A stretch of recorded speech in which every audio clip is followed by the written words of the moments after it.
Donc, plus il parle tard, mieux c'est. La brasse coulée d'Emmanuel Macron, selon Alexis Brézet et Nathalie Funès, ça vous parle?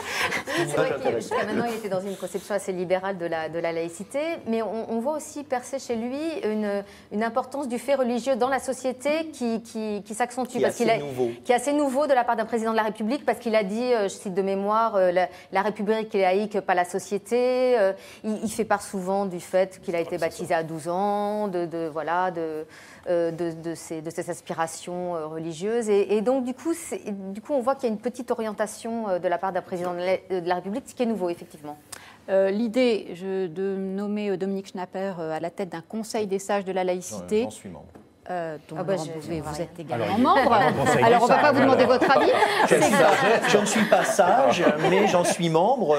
On s'est réunis une première fois et voilà, et on va travailler dans le cadre notamment de l'éducation pour l'éducation, hein, c'est ça. Voilà, tout à fait. C'est dans le cadre du ministère de l'Éducation. Mais là, ce sont des actes, parce qu'on reproche souvent en disant sur la laïcité, il ne se passe pas grand-chose. C'est particulièrement important dans le domaine de l'éducation. Oui, il y a eu une enquête de l'IFOP récemment faite pour la Fondation du judaïsme sur le problème des enseignants et de faire accepter un certain nombre de choses dans les classes en séparant, si vous voulez, l'échantillon représentatif et puis les zones sensibles où la présence de jeunes musulmans est particulièrement importante.